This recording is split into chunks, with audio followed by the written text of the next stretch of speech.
1,6 juta pegawai negeri sipil terancam dirumahkan Kementerian Pendayagunaan Aparatur Sipil Negara dan Reformasi Birokrasi.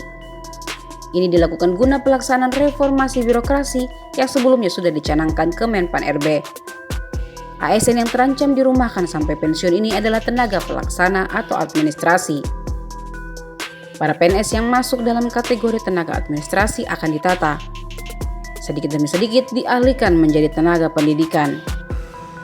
Menurut Menpan RB Cahya Kumolo, ASN atau PNS yang bekerja di kantor nantinya hanya eselon 1 dan 2. Tugas mereka ini untuk mengorganisir percepatan perizinan dan pelayanan publik.